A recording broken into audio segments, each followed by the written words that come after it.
Looking to sound like you know what's going on in the world? Pop culture, social strategy, comedy, and other funny stuff? Well, join the club and settle in for the Jeff Dwoskin Show. It's not the podcast we deserve, but the podcast we all need, with your host, Jeff Dwoskin. All right, Howard, thank you so much for that amazing introduction. You get the show going each and every week, and this week was no exception. Welcome, everybody, to episode 64 of Live from Detroit, the Jeff Dwoskin Show.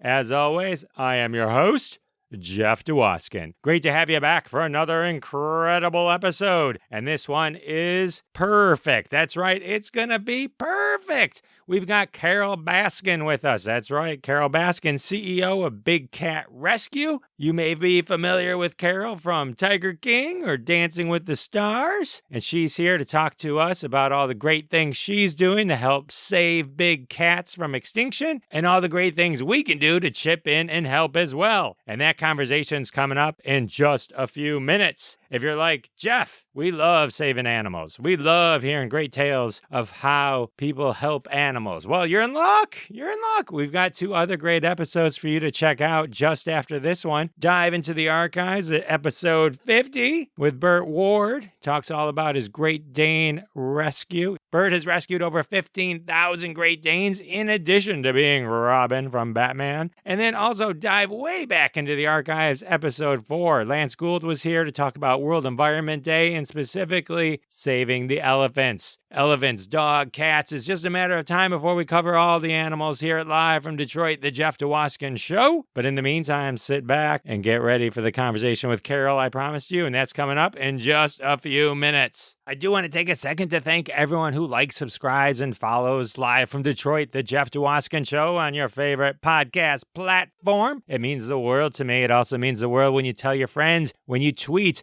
when you post on Facebook, when you Instagram, when you do any of those things and say, I love Live from Detroit, the Jeff Dwoskin Show. Everyone should also listen to this amazing podcast. Thank you all for doing that. If you go to jeffisfunny.com, you can click on a link that says follow the Jeff Dwoskin Show. It has links to all the podcast platforms. You can choose your favorite one and be notified every time a new episode goes live. You can also sign up for my mailing list. I send out a mailing list every week. Who wants to miss that? Not me, not you. Believe me, FOMA, you gotta get this. You gotta get it. Last week, also, I did a shout out to my fans in India for shooting me up the podcast charts there. I do want to thank Japan, Hungary, and Poland for stepping up and putting me on their podcast charts as well. Come on, all you other countries. France, UK, Ireland, United States. Come on. I know you're there. Come on. Let's spread the word.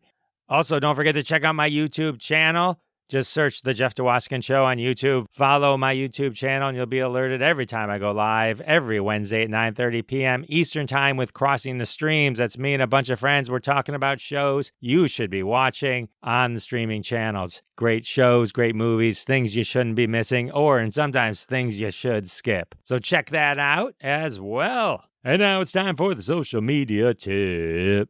All right, this is the fun part of the show where I share a little bit of my social media knowledge with you. I hear things on the street, little 411 on the social medias, and I like to share them with you. Today's tip focuses around scheduling posts, whether it be Twitter, Instagram, or Facebook. Bunch of cool programs out there for you to choose from. Buffer and Hootsuite, you can schedule across multiple types of platforms, and they're real handy. Buffer if you want to schedule posts down to the minute, and Hootsuite's good if you are okay with just on 5-minute increments. For Twitter, there's other options as well. You have TweetDeck, which is actually part of Twitter, tweetdeck.twitter.com if you're on a desktop, and you can schedule tweets right from that, or right from Twitter desktop itself. When you're creating a tweet, you have the option, hey, I'm going to send this later. So you can choose that as well. It's just a really good habit to get into, to think your strategy for the week. And a lot of times you can just post things ahead of time. If you know it's Fancy Sock Day coming up and you have a picture of fancy socks, and that day is coming up on Thursday and it's Monday, just post it and schedule it on Monday for Thursday. And then on Thursday, when all of a sudden everyone's like, you got the best socks in the world. You're like, what? I don't even know I scheduled that on Monday. That's right. So great things await you with these scheduling tools. And you don't have to pick just one. I use different ones for different things. Get to know them, see what works best for you. And that's the social media tip. I do want to take a quick second and thank all of you for your constant support of the sponsors week after week after week. It means the world to me. It really does. When you support the sponsors, you're supporting us, and that's how we keep the lights on here at Live from Detroit, the Jeff Dwoskin Show. This week's sponsor is Tampa, Florida's very own Cool Cat Cafe. Feline hungry? Well, you're in luck because the Cool Cat Cafe's got everything. Start your day off with a cup full of caffeine. Need something stronger? How about a meow-teeny? Shaken, not purred. Ready for lunch? Dive into some pasta with our special catsup sauce. Perhaps a vegan hamburger's your style or a delicious burrito. Sushi your thing? Well, we've got the freshest. Choose from Tamiago, Meow Nagi, or a California roll. Full but ready for dessert? Well, you can finish up with some Mice Krispies full of marshmallows, a mice cream cone, a chocolate mouse, some feline pie, and our specialty, a parfait. And the Cool Cat Cafe's prices are the lowest in town. We're not kidding around here. But don't ask me how we do it. So if you're feline good and ready to party, check out the Cool Cat Cafe, where everything is made from scratch.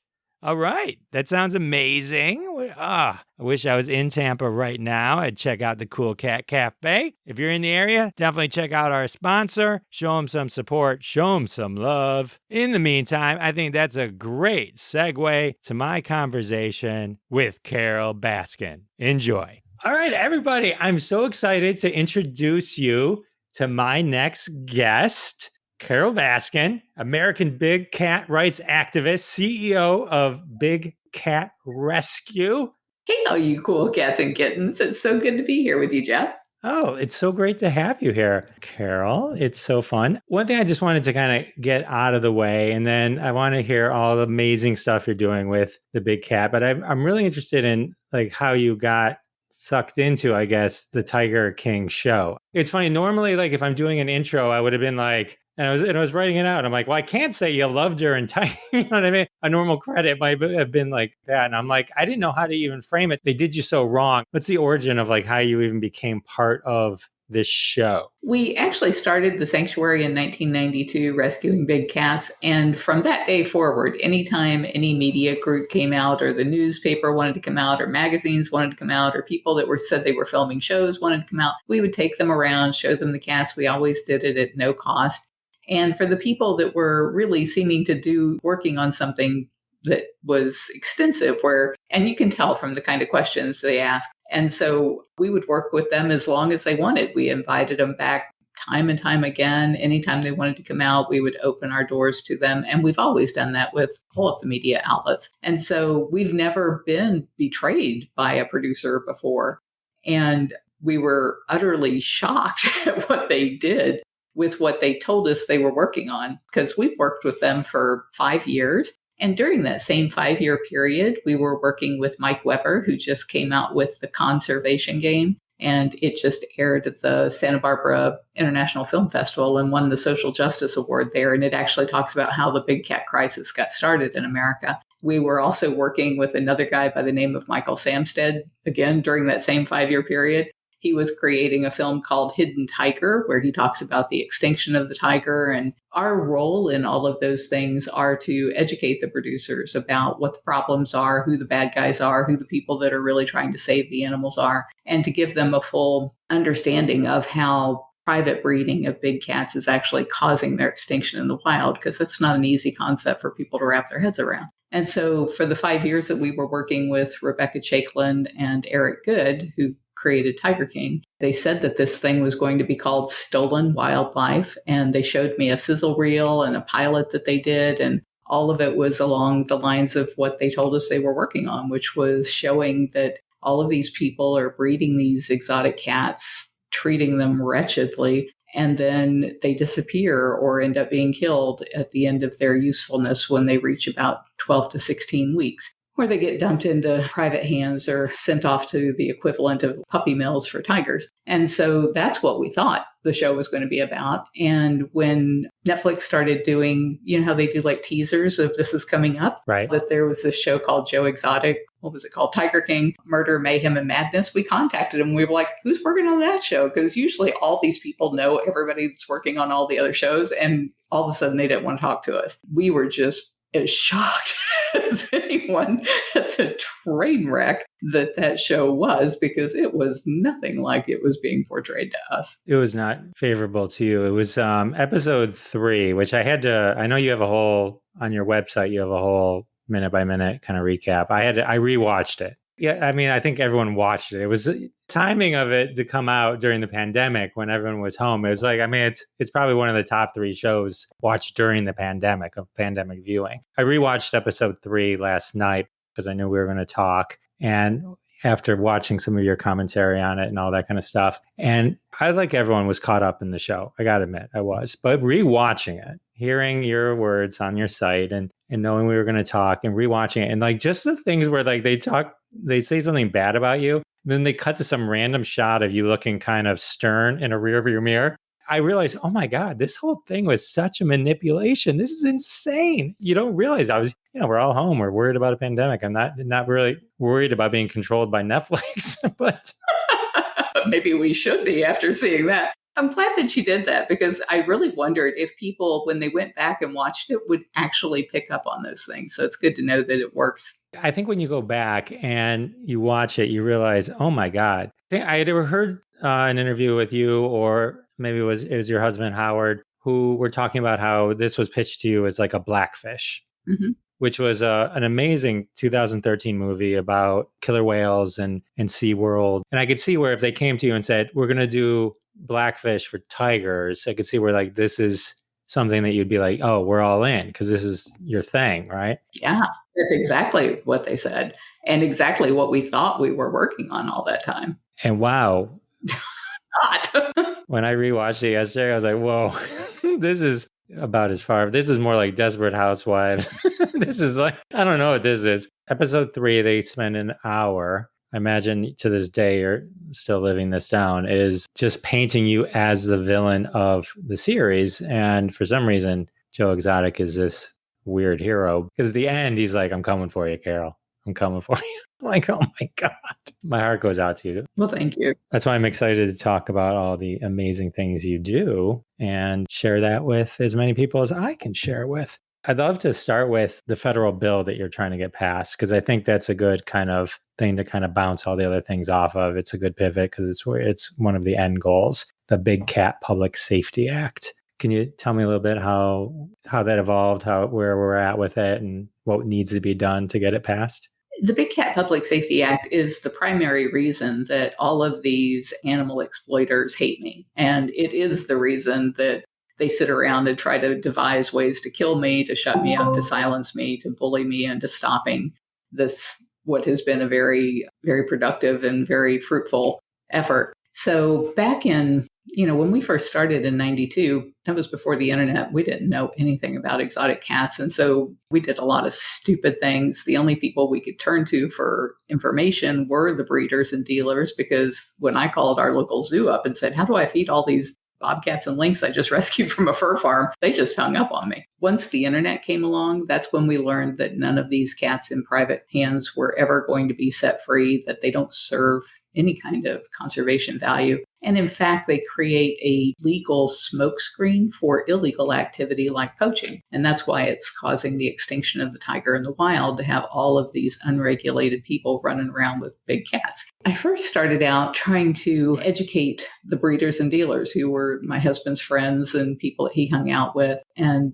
when I say my husband, I'm talking about Don Lewis, not my current husband. And they didn't want to be educated. They knew that none of these cats could ever go free. And they knew that they were not serving any conservation value. They were just in it for the money. So there was no way to educate them to behave better. And so what I realized was that the only way we were going to fix this problem was through legislation. And do you know who Tippi Hedren is from The Birds? No. There was a film back in the 60s called The Birds, and Tippi Hedren was the starlet in that. And she ended up starting her own sanctuary for big cats after a really stupid idea that she had about making a film using a bunch of lions and tigers in it. And then afterwards, she realized there was nowhere for the lions and tigers to go. So she started a sanctuary. But she, like me, over the years learned better and stopped doing the stupid things that she was doing. And I stopped doing the stupid things I was doing in the 90s. And she had petitioned for a federal bill that she called the Shambhala Act because it was named after her sanctuary. But essentially what it would do is end the private ownership of big cats in America. And it takes several years. We have a 2-year Congress, so it takes a couple of, many years actually, to get a bill through Congress, especially something like that where it doesn't affect a lot of people. So we started petitioning for that bill in, I think, about 1998, 99. And it finally passed in 2003. But whenever you get a bill passed through Congress, you have to make a lot of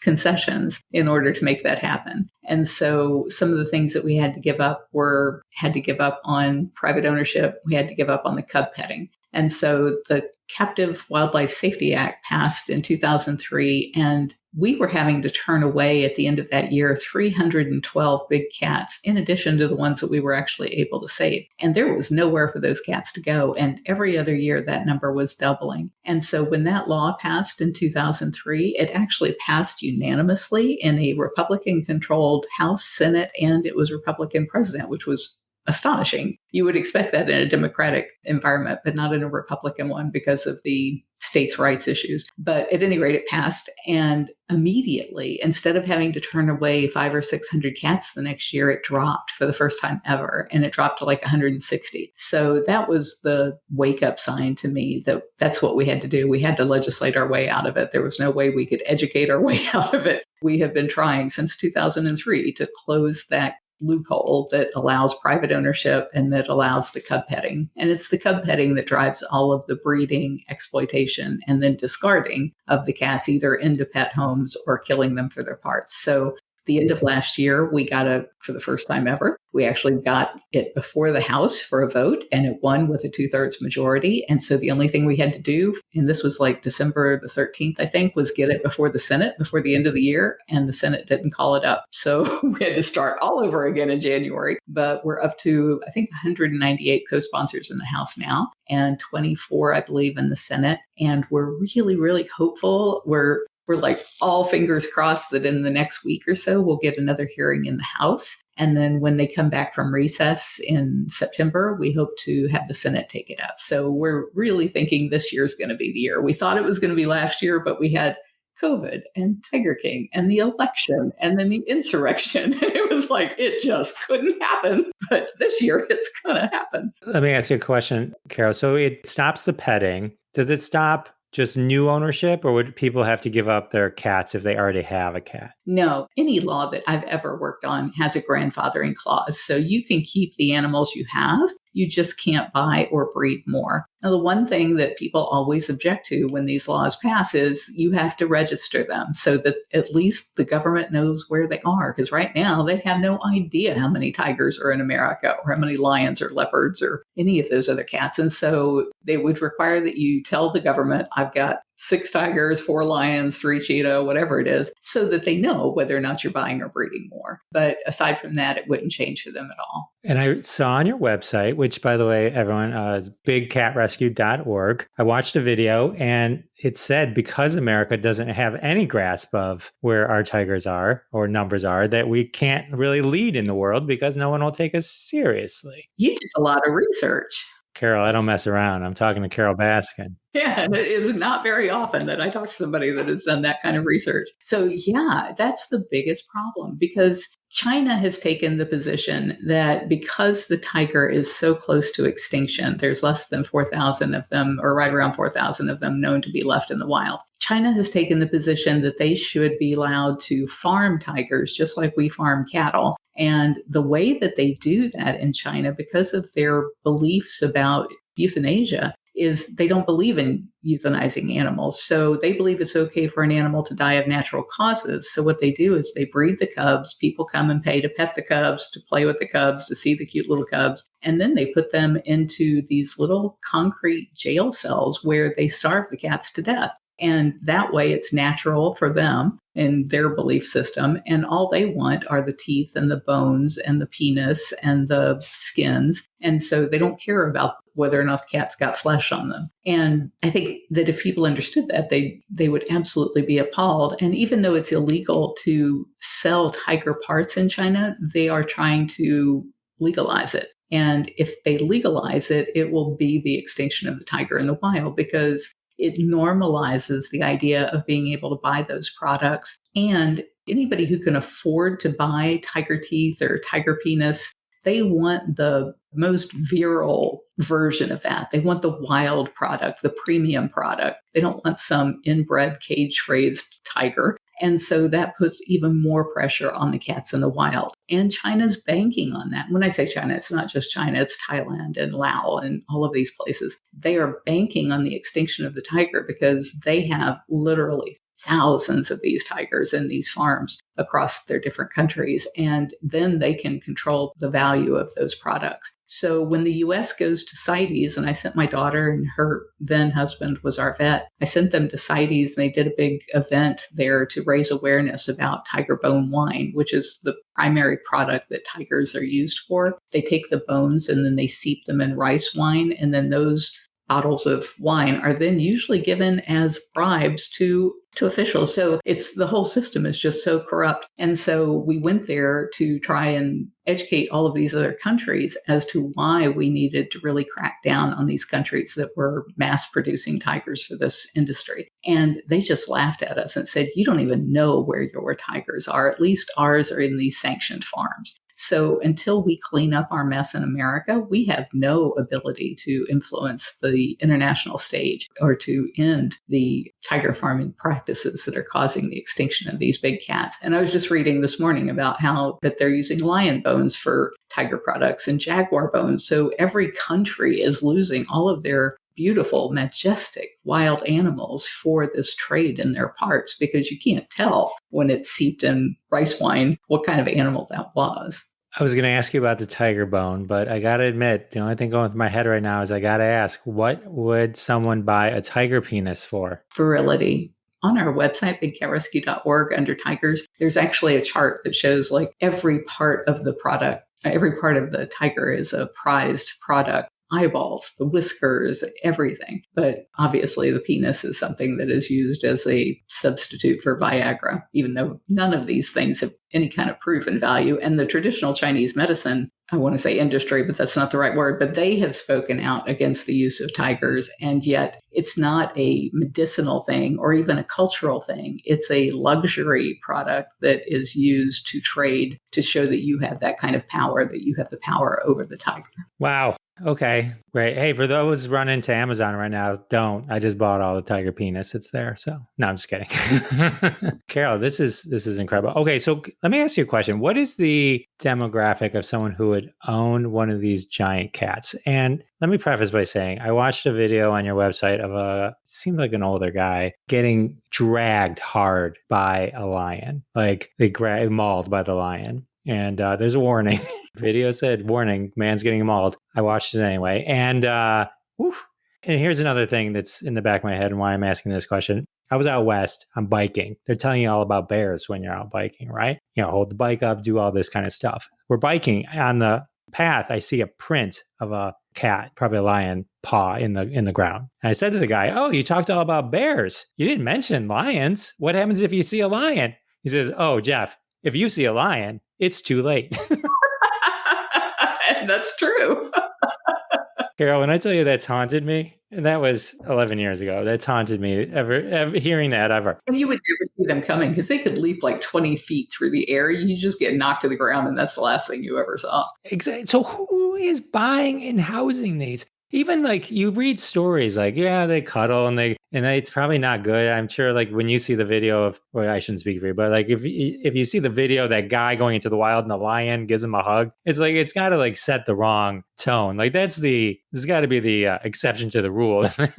Well, it's not even that. It's that the lion that he's cuddling with is still a cub. And people see that lion and they think, wow, that's a huge lion. That thing must be like 400 pounds. Yeah, but it's still under 5 years old. And so it's still just mentally a kitten. And Well, there's two things going on. One, to answer your question, I think the reason that people are attracted to owning these apex predators is the same reason that people want a tiger penis. They want to be seen as having dominion over the most magnificent animal on the planet. And if they can show that they have dominion, they can force that animal to walk on a leash. They can force that animal to sit in a cage and eat whatever they give to them. They can force that animal to let them interact and hug and do all of that crap for social media up until the time that the cat becomes an adult. Anyway, they can get away with that. And that's why there's this constant turnover, because they have to keep getting new cubs, because they don't want the cubs to be too little when they're doing that. They want to look like they're powerful, but they can only use in a very small window. And kind of like what you said about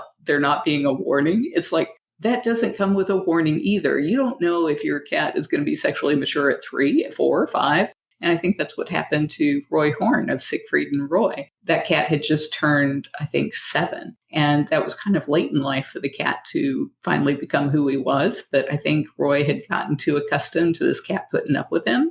And then the cat became who he was meant to be, and it was all over. The other aspect of that is the notion that you have some kind of, that you're special in some way. And people want to be perceived as being a lion whisperer or a tiger whisperer, and that they have this special bond that nobody else can have because they understand the psyche of the cat. It is just utter crap. It's only because it's a kitten that it's allowing them to, it's putting up with them and doing those kinds of things. And as soon as that animal becomes an adult and who they really are, then all of that is just off the table. So it's just about dominance over an apex predator. Okay, I get it. People would do that, probably pay the price many times. Okay, so part 2 of the federal bill is to stop petting. There's a lot of the petting stuff in Tiger King as well. And I was reading the website on all about why not to pet and all that kind of stuff. And can you give us the quick 101 on why tiger petting is bad? The people who do it say that the reason they do it is because people have to love and connect with wildlife or they won't protect it. And that's BS, because that's what zoos have been telling us for 200 years. They say, come see the cute little baby on display, and it's going to make you donate to the zoo and donate to conservation. And that's how we're going to save the animal in the wild. During the 200 years that we've been using that model, we've driven nearly every single cat species to the edge of extinction. So that did not work. And the reason that it's so bad beheading these captive born cubs is because USDA did kind of a dumb thing, but what they tried to do was to say that any kitten or cub that is under the age of 8 weeks, it needs to be with its mother. It needs to be raised by its mother. It doesn't have the immunities against all of the different kinds of diseases that they can catch from us or from other animals. And if you wait until it's 8 weeks old and it's had its vaccinations, then you could allow the public to pet the cub. Well, if you leave a kitten or a cub with their mother for even 2 weeks, it'll be like trying to pet a feral cat. It is going to tear you up because that mother, even though she may have been bottle raised herself, she is going to teach those cubs to fight, to bite, to scratch, to kick, to do everything they can to get away. So that's why they pull them as soon as they're born. And then they usually end up handling them and saying, oh, the mother rejected it. We had to bottle feed it. We had to let the public do the bottle feeding. And USDA has just not done anything about it. So at the other end of the scale, USDA said, by the time they're about 12 weeks old, they can take a finger off. So then they're too dangerous to pet. So they created this 8 to 12 week window. So these cubs, by USDA standards, have a 1 month shelf life. You go to any of those places that were in Tiger King, they've always got a ton of tigers or lions or ligers for you to pay to have your picture made with. They can only use them for about a 1 month window, maybe 2 months if they lie at both ends of it as far as how old the cat is. Because again, there's no requirement that you register a birth or how, when it was born or anything with anybody. So they lie about how old the cat is until the point that you look at that cat and you're like, I know the cat is more than 16 weeks old. And then they get cited for allowing that kind of contact, usually because somebody gets really badly hurt. And so if you're constantly every month having to breed new litters of kittens, where are all those other cats going? Because it costs us $10,000 per year per big cat just for food and vet care, not any of the overhead of the sanctuary. So it goes from being a cat that, according to Joe Schreibvogel and a lot of those guys that were in Tiger King, they say they can make at least $100,000 off a cub. But by the time it's about 12 to 16 weeks old, now it's a $10,000 a year liability. And they got to get rid of it as fast as they can. So they will frequently just give those animals away to people as pets. And it's always the dumbest people. I mean, you can imagine only either there's somebody who wants to be dominating over a cat, or they are so incredibly stupid that they never make good life choices. They're like, yeah, I'll raise a tiger as a pet. And then those are the people calling us a year later and asking us to get this out of their house. I'm assuming you buy in bulk. How much is it going to cost me to have a cat? I don't want a cat. This is all hypothetical. But if I'm one of those people, you said, I buy this cub on roadside. I'm one of these, that idiot Doc or whoever from one of the Tiger King. What are the expenses that go with actually maintaining one of these type of cats in your house? Probably 20 years ago, I did a page on bigcatrescue.org called How Much Is That Kitty in the Window? And it talked about, even though you may have gotten this cat for free, here's what it's going to cost you as far as do you have a cage that you're going to be able to take that cat to and from the vet in? And do you have a van to put that cage in, or a truck with a trailer behind it to take your cat to the vet? And the food alone is just absolutely crazy, because a tiger can eat as much as 65 pounds at a single sitting in the wild, because they only eat once a week or once every 10 days. But in captivity, our cats eat anywhere from 10 to 15 pounds per day. And you can multiply that by the cost of whatever meat prices are in your area and figure out what your daily cost is going to be. But the food that you buy in the grocery store is not sufficient for these animals. They need the entire animal. They need the organs. They need their favorite thing. All of these cats here, it's disgusting as all get out, but twice a week we give whole prey. So it's whole rats and whole rabbits. And the first thing they want to do is eat the brains. And you're not going to find that at the grocery store. You're not going to get, there's no tiger supplements out there that can keep your cat healthy based on what you would be able to buy. Okay, so I'm somebody, I've got this cat. What veterinarian is going to say, oh, you've got a 700-pound tiger? Yeah, bring it in. Well, I have an opening tomorrow at 11 a.m. Who's doing that? These vets, I can't believe no vet's going to sit there and risk his entire staff getting eaten by one of these cats. Yeah, even with us, we have 2 on-site hospitals here, but before we had a hospital, we had to take the cats to the vet in a transport cage. There's no vet office I've ever been to that you could get the transport cage through the door, which meant we had to tranquilize the cats out in the parking lot and then carry a sleeping tiger through the parking lot into the building. And that's just insane. That is so out of this world crazy. And yet everybody who's got a pet tiger is in that kind of position.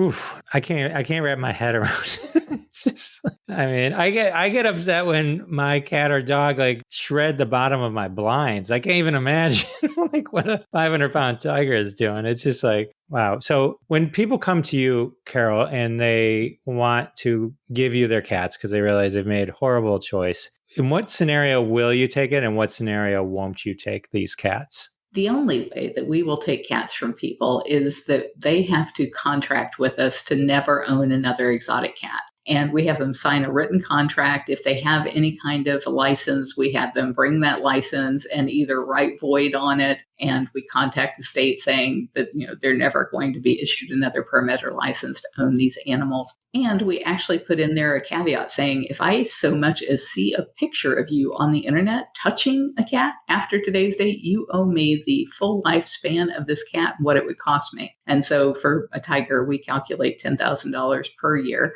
And so if I take in a 10-year-old tiger and it's going to live another 10 years, then that's $100,000 that they would owe me just for showing off those pictures they had of back when it was a cute cub, or if they go someplace else and pose with a cat, because it's those images that make people want to go out and buy them and pet them. And so that's, for me, the biggest thing that I want to stop is that kind of imagery. In fact, we're filming for a show, and they just recently asked, yesterday they asked me, they were like, so could we have some pictures of you petting cats, back before you learned? And I was like, no, nobody is ever going to see that. I'm not going to give it to them. I know on Tiger King, they had some pictures I have no idea how they got their hands on. but they did not get those from me because that sends the worst possible message and it makes stupid people want to go do stupid things. So there was no way, even though that would have been eye candy for the show, I'm not going to do that. Joe Exotic or whatever that team they were digging up. We found this VHS tape from 1990.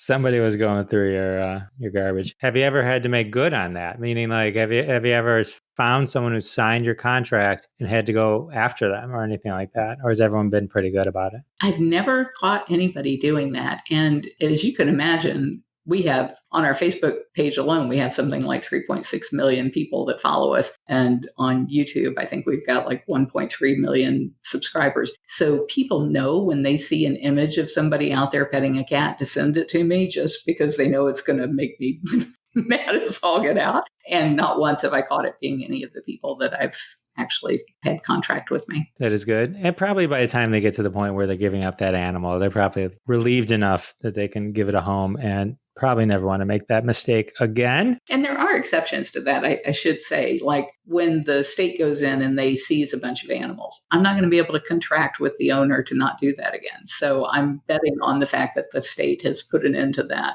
Gotcha. So how does the big cat rescue? I know you have a whole team of volunteers. Do you survive on donations and all that kind of stuff? Because you have a lot of cats times 10,000 a cat. Yeah. Every year, I have to raise between $3.5 and $4 million a year. And every single day of my life, I'm looking at what do I have to do in order to raise that money without exploiting the cats. And it's hard. If you've ever tried to run a business, I mean, most people are happy if they make that kind of money in a year or in a lifetime. I've got to make that every single year just to take care of the animals that we have and to run the operations that we have. But the good news is that all of our animal care has always been done by volunteers, including most of our vet care has been by volunteers. And so when COVID hit and we had to cut back half of our paid staff, the only thing our paid staff do are things that people won't do for free. So things like donor management or our PR person or our outreach person, although a lot of our people do outreach for free. But the one person that I had on staff that handled all of that, I had to let them go in order to cut back the $1 million a year we were losing from the lost tour revenue. So to answer your question, as far as where the revenue comes from, about a third of our income comes from tours. And so we've lost over $1 million a year in that tour revenue, and we're still closed. And so that's why I haven't been able to hire back those 10 people. And the good thing is that the animals still got fed every day. They got cleaned every day. They got fresh water every day. They got enrichment every day. They got people reading books to them and making toys for them and making sure that they're comfortable. So that didn't suffer at all as a result of COVID or the loss of income from that. And then the rest of our income comes primarily through private donations. We don't get any kind of government funding. And we don't get a whole lot of like grants. When we get grants, it's not because I go out and apply for grants. I spent a year doing that and figured out I'm really bad at it. I spent a whole year writing grants. I got a golf cart out of it. It was like, it just wasn't worth my time. If we get grants, it's usually from somebody who has been following us and loves the mission, and they happen to be somebody who's on the board of a grant, and so they'll make sure that we get that grant. But it's been primarily just private donors that do that.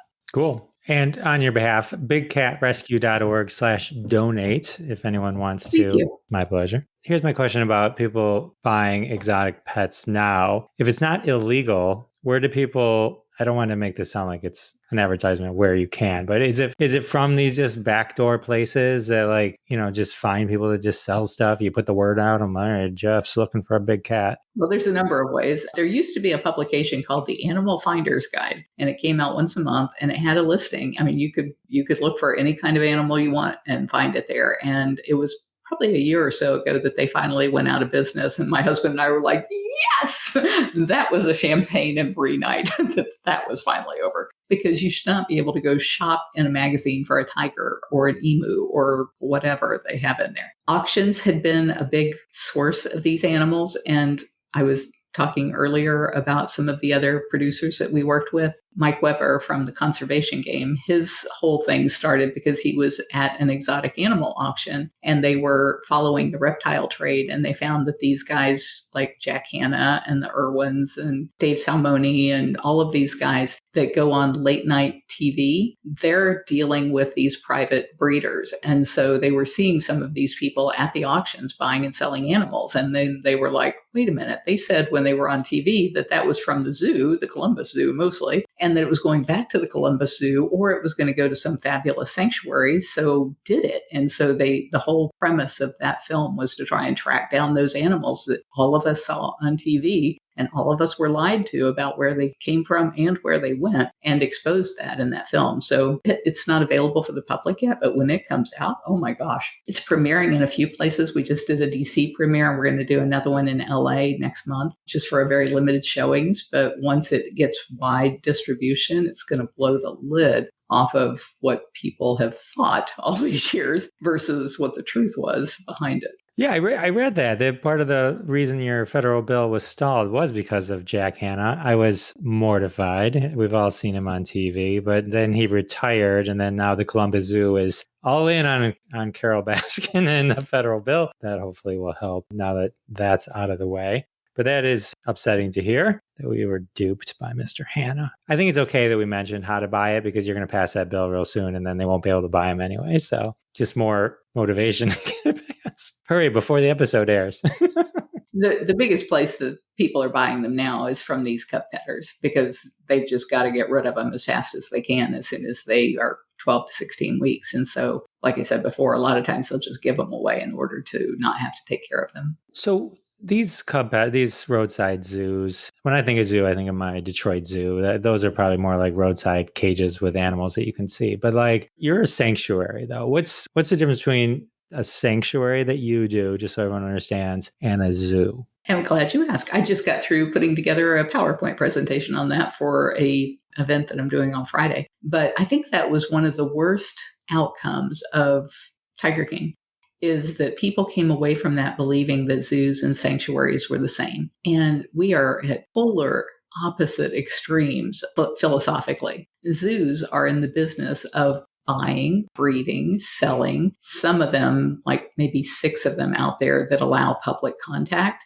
And sometimes they will take them off site, like taking them onto the evening shows or the daytime shows or taking them out to schools or to parties or whatever. So those are the 5 sins is what we call that, because sanctuaries are not allowed to buy, breed, sell, allow public contact, or take them off site for exhibition. So it's like everything that a zoo is the exact opposite of what sanctuaries are. And sadly, there is no requirement that if you are calling yourself a sanctuary, that you really be a sanctuary. So there's been times in the past when Joe called his place a sanctuary, and that apparently was where we first had an interaction. I wasn't aware of it for years, but he was aware of the fact that I've been quoted in a newspaper article because he had a lion cub that was born there deformed. And so the reporter called me and they said, what do you think about this GW sanctuary having this lion cub born? And I said, well, sanctuaries don't breed. And so that's what got Joe started on his whole tirade from like 2006 forward.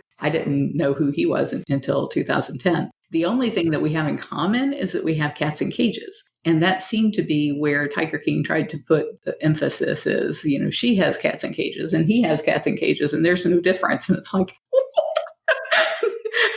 there couldn't be any more difference between the philosophy of a place who is in the business of having animals in cages and somebody like us who's trying to put ourselves out of business, because we shouldn't have to rescue from awful situations. We need to just end the awful situations. And that's going to be the first step to actually saving these cats in the wild. So I can't wait for the day that every single one of our cages is empty, because that means we actually succeeded on this front. Right. And I think that's an important point, is that everything that you do, everything Carole Baskin does, is to put herself out of business. Make it so that what you do doesn't have to exist. So if you think about like the Tiger King having that kind of frame, then Carole Baskin is the hero of Tiger King, if it was framed how you thought it should have been, and actually taken through this type of path where it was really about the animals and saving the animals and the good things that good people do, like you're doing to protect them and help them not go extinct. And I sat through Tiger King. We binge watched it like everybody else did because we were like, what the heck is this? And at the end, we just looked at each other and said, well, that was a missed opportunity because it had all of the opportunity to do exactly what you just said. And it just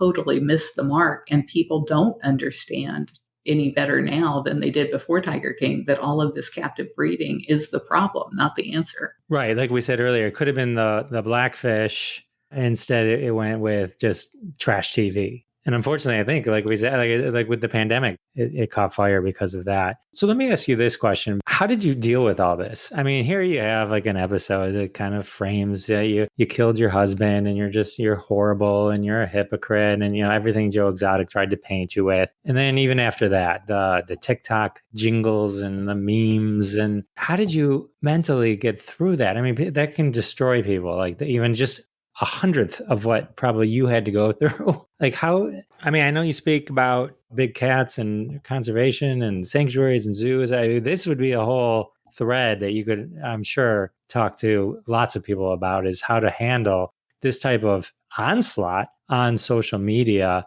as if they're treating you like you're not even a person.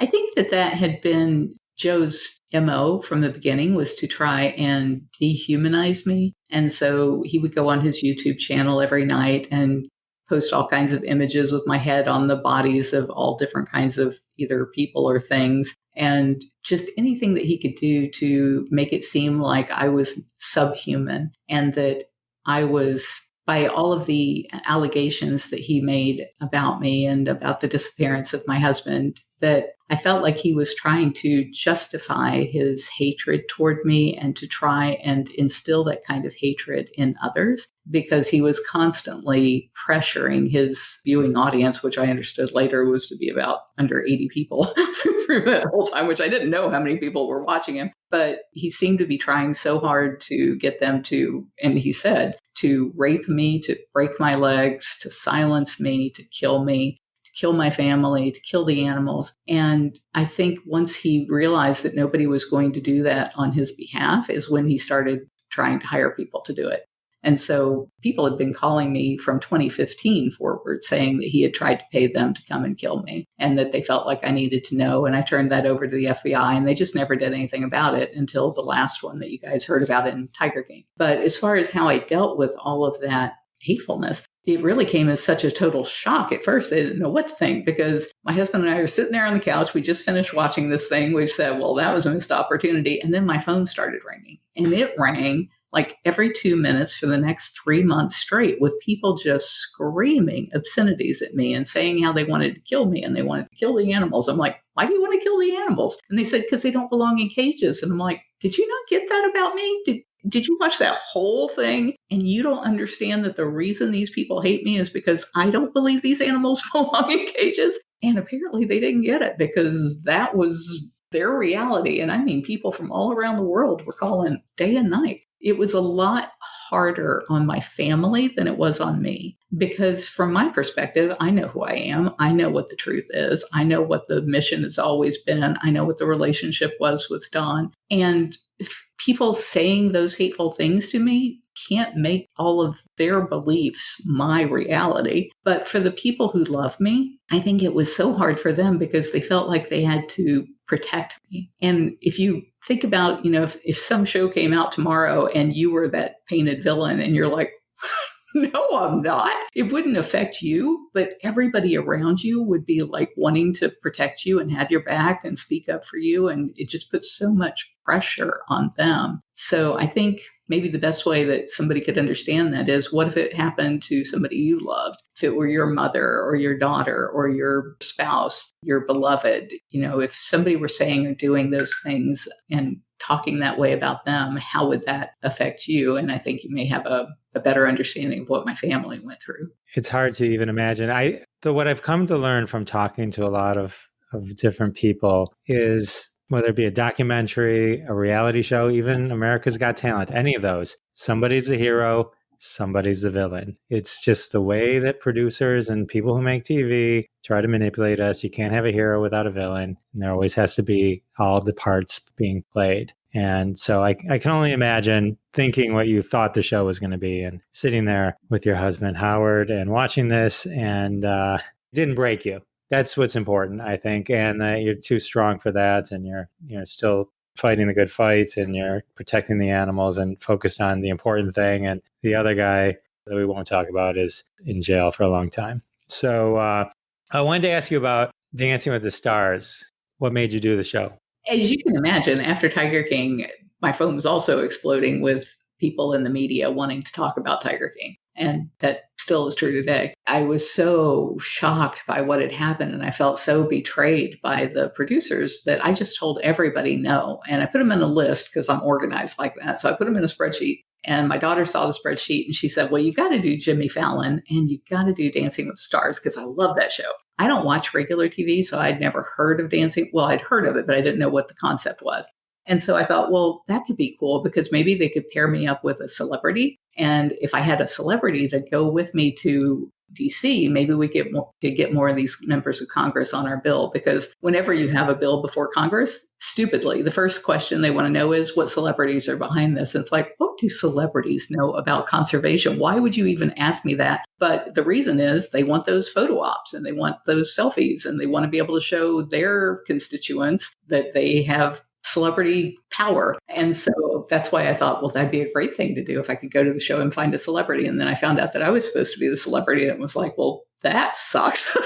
But the good thing was that we negotiated for weeks, and partly about COVID because I wanted to be really careful about that. But the other thing was that I wanted a platform to talk about what was important, everything that Tiger King had left out about protecting tigers. And so they said that I'd be able to do that in my packages. And they said there's a lot of media coverage that they get where I could talk about whatever I wanted to. As long as I was willing to talk to the press, I could make it my show and it would be all about tigers. And so they did that and they were amazing. I mean, in addition to the packages that they did, they would have me I'd be sitting in my car waiting to go in and rehearse, and they'd have like a lineup of 10 or 20 different radio stations that we were doing, like just one right after the other, or magazines or all of those. And I got to talk about the tigers. So I think that really started getting the discussion out there about the federal bill and why we needed it. And so it was a great opportunity that they gave me. And the side benefit is people got to see that,